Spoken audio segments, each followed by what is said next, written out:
Excellences, Monsieur le Premier ministre, chef du gouvernement, Mesdames et Messieurs les ministres du gouvernement, Monsieur le préfet de Mopti, Monsieur le maire de Kona,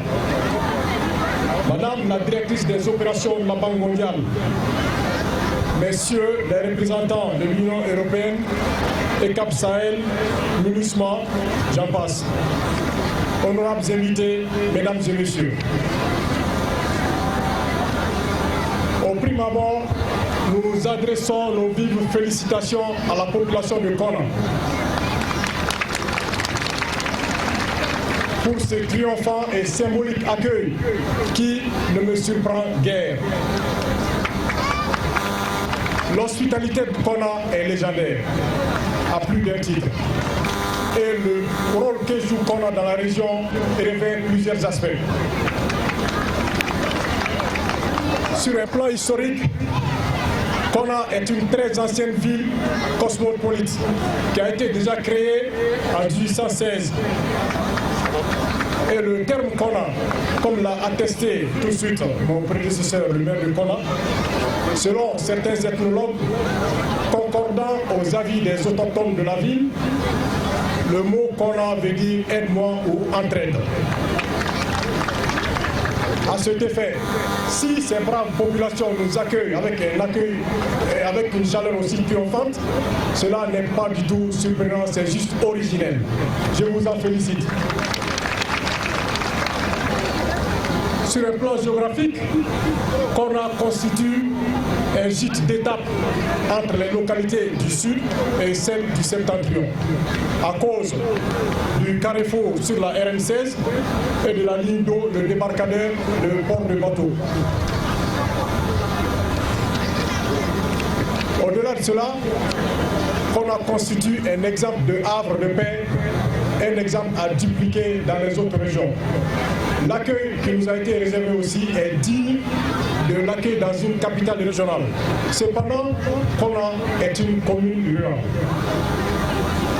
Sur le plan des échanges commerciaux, remarquablement, Kona est un hub important dans le commerce. Le carrefour sur la RN16 et le port de pêche notifient l'importance de Kona dans le commerce dans la région de Mopti. Le quai des bateaux, les différents marchés hebdomadaires sont des symboles forts pour l'économie de la région. Sur le plan de l'actualité, nul besoin de rappeler que Kona est devenu le symbole de la résistance au Mali à cause de sa résistance main dans la main, les populations et les femmes face aux obscurantistes en janvier 2013. À partir de ce jour, Kona a émis un exemple, a donné une nouvelle relance à la coopération avec les partenaires. Ce qui symbolise la statue de Damien Boiteux au Carrefour, la réalisation d'un des plus importants PSDG dans la région, le PSDG de Kona. Excellence, Monsieur le Premier ministre, chef du gouvernement, votre présence aujourd'hui à Kona avec une task force de ministres, je demande déjà aux populations de Kona de les féliciter et d'applaudir. Votre présence avec une task force de ministres atteste de la bonne volonté politique de la transition pour performer déjà l'ensemble des dynamiques citées supra, mais également d'apporter des solutions idoines, de discuter avec les populations pour s'occuper des préoccupations saillantes. Toute chose concordance avec la promotion de la bonne gouvernance qui fait aujourd'hui la littérature au sein du gouvernement. Aussi, permettez-moi de vous citer un certain nombre de réalisations qui contribueront à date d'améliorer les conditions de vie des populations. Au risque d'être redondant avec le maire de la commune rurale, je m'en vais les citer. La construction de 30 magasins sur une plateforme d'environ 1 hectare dans la commune rurale de Kona. La réhabilitation de la maison des jeunes. La construction d'un complexe scolaire aux normes et standards requises, la construction et l'équipement d'un camp PSDG que nous allons avoir l'occasion de visiter, le financement des projets et activités génératrices de revenus au profit des femmes et des jeunes de la commune. Ces différents projets et investissements, appuyés par la Banque mondiale et d'autres partenaires comme l'Union européenne à travers le Cap Sahel, la MINUSMA et le PNUD, prouvent à suffisance l'intérêt porté sur la commune de Konna pour une prospérité économique. C'est alors le lieu d'adresser un satisfecit à nos partenaires, satisfecit qui a aussi valeur de plaidoyer pour vous demander à encore renforcer votre aide envers Konna. Excellence, Monsieur le Premier ministre, nonobstant ces efforts consentis par votre gouvernement et appuyés par les partenaires, il reste toujours des gaps qui doivent être comblés en vue du développement socio-économique de la région de Konna. Aujourd'hui, je vais encore faire une redondance. Les besoins saillants de la commune de Konna sont les suivants. Le désensablement du lit du fleuve sur un tronçon d'environ 800 mètres. Le surcreusement du bras du canal jusqu'au port de pêche de Konna. Le pavage de la voie d'accès qu'on vient d'emprunter de la RN16 jusqu'au port de pêche de Konna. La rénovation de la sous-préfecture. J'appelle respectueusement votre attention que cette réalisation rentrera dans le cadre du renforcement de la présence de l'État et de la promotion de la bonne gouvernance.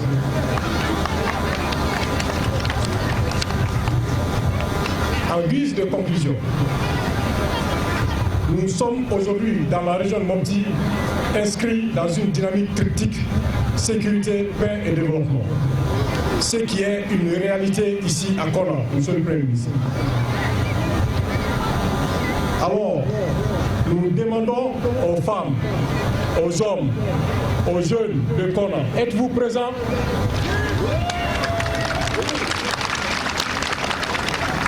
Nous vous demandons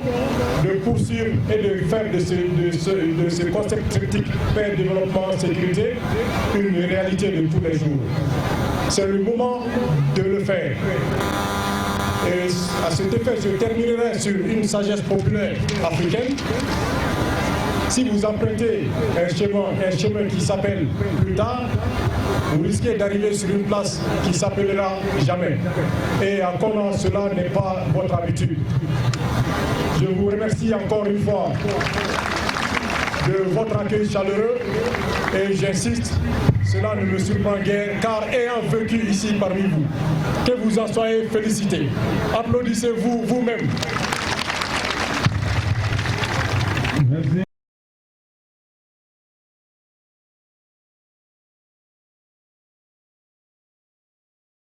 mawɗo noon dow Konnaga en jii ko hono mo heewa yeede premier ministre Mali Moukhtar Wane wardi e ministre en faa heewi koro ministre en faa heewi ɓe ɗum wona hono hebbinde jama caggal makko tan ministre fuu won golle ko gollata ministre kumaniɗo kabaru dewral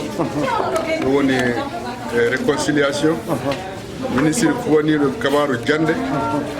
ministre kumaniɗo kabaru laawi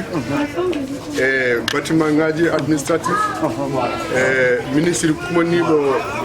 kabaru ñamri e ministre kumaniɗo kabaru demal élevage e awgal fuu ngari ɗo woni koro huɗu he so ɓe ngari enen Konnankoɓe se ƴeewi ono caɗele ko woni e men ko kaaje ɗen wallede ko enen hoore men ballirɗen koye men so ɗum fuu hollama fuu nden noon goto fuu ministre fuu yiyan e hoore mum ene golle ko hani wadde donc ɗum woni koro wargol ministre en fa kewi nden noon e ley wargol ngol du ɓe kaaɗay e ministre en tan ɓe gardi e partenaire en woni balloɓe e kabaru musakaji golleji ko gatten ko ɗum woni banque mondiale ɗum woni union européen et Cap Sahel union européen hunde fof ko woni e ballal no leydi ndi yaara yeeso eɓe balla en banque mondiale du kaalisi fof ko kaaje ɗe so mbi eɗen jiiɗi moƴƴinde hunde mani kalsi ko moƴƴinirta ko banque mondial kañum gouvernement dokkodirta juuɗe soɓe dokka en kalsi moƴƴine ɗum woni exemple les ports de pêche mo gonɗe mum hannde o donc gouvernement et union européenne banque mondial kamɓe moƴƴini nden noon hannde soɓe ngari fuu ɗum woni koro wargol maɓɓe ka fadde sa yi ɓe ngari hannde koɓe jadata joni ko min nani koɓe kaali min nani ko mbiye konna ko mbiye konna ko ɗum ko mbiye konna ko ɗum ana weli nande ana seeni nande ka kala golle fuu ko jiiɗa fuu sababu woni hen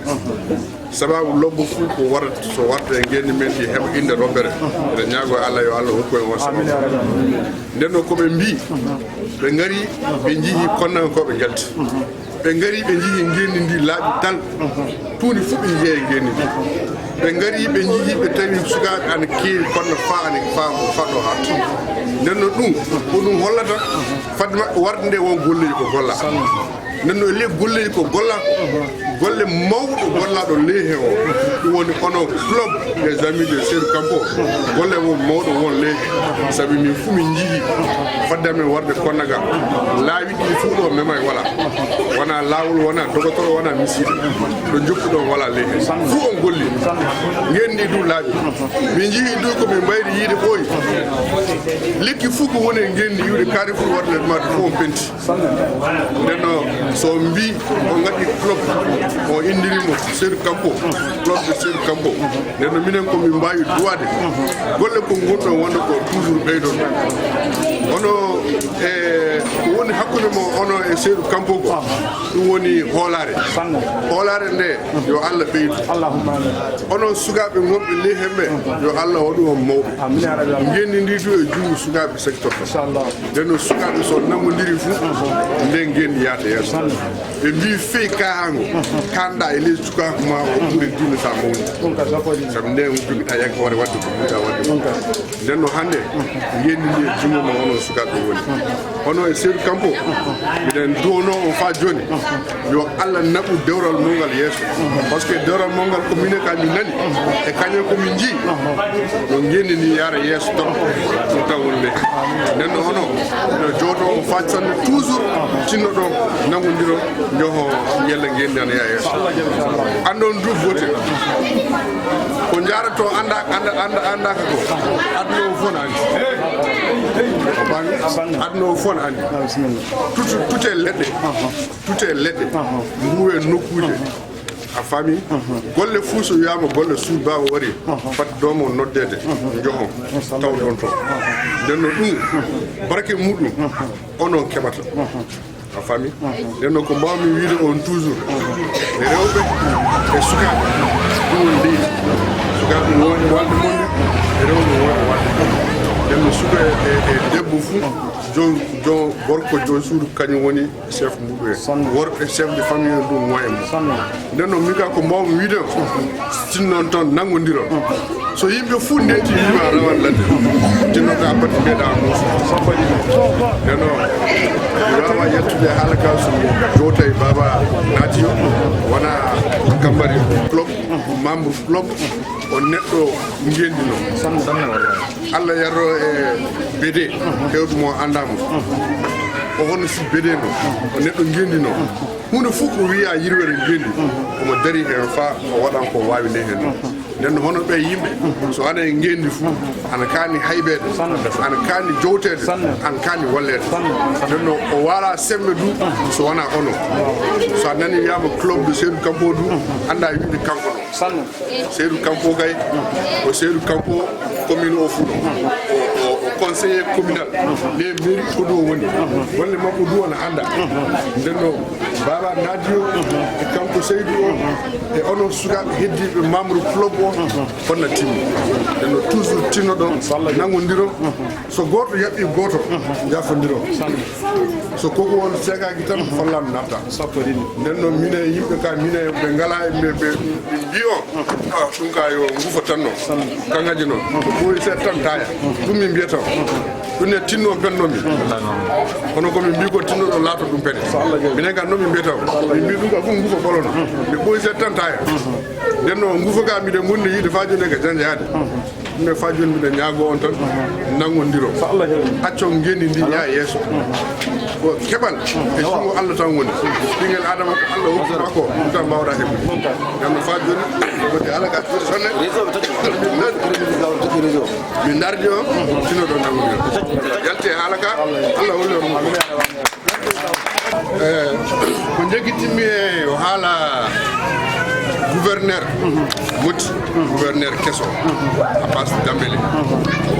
e ley nande amen gouvernement garɗo ga hande o ɓe mbino faaɓe itta hen konna ɓe ittino hen konna jaati nenno kanko yidde makko konna e tinnare konna o ɗum waɗi so ɓe gartiri hen konna nenno ko mbimi ko sa nani wiyama joni kunandi fuu wiya sababu numa nenno kanko o wo e sababu lobbo gadduɗo gouvernement o lewi konnaga hande nenno kala ɗo jiiɗo Abbas Dambélé gouverneur Moti kesso o so wonko mbawɗon wallirdemo foti gade hésité par ce que omo wondi e men hakkille omo wondi e men ɓerde miccintina on balɗe ñande ɓe nanguino ga sukaɓe taton konna ga ɓe mbiɓe jihadise haala mum heewi partout caggal mum ɓe joppitama kanko Abbas o koyngal makko hande hono haɓa ko waɗno gal 2013 nde kanko ɓe jogui kanko laamino groupe goto an to groupe ana wiye détachement spécial kanko wonno hoore muɗum nden o haɗiki konnaga gila nde o yegita ngendi nden ɗo fa Allah waɗi o waɗa gouverneur Moti e ley palmarès makko nden nde jangguete Moti nde o watatonde mbiɗo jooɗi o indi konne ley palmarès makko donc so hono ɓe yimɓe ana muude laamu enen population enen kani wadde profité gila omo heddi e on laamu o yelle ɗen keɓa ko darten gando on nokku o c'est très important mais haala pour que ngendi fo anda wiide Abbas Dambélé o omo wondi e meɗen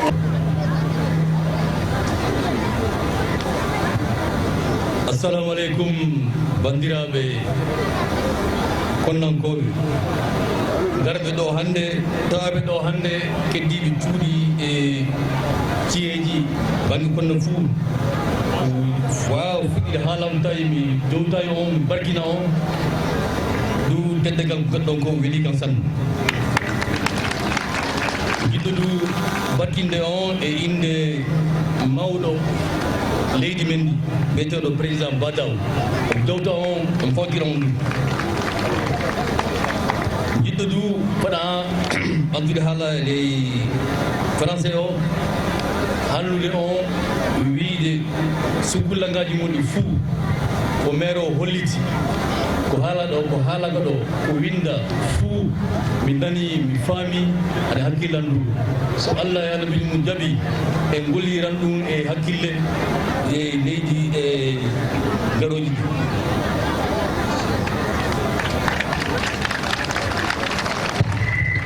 ndu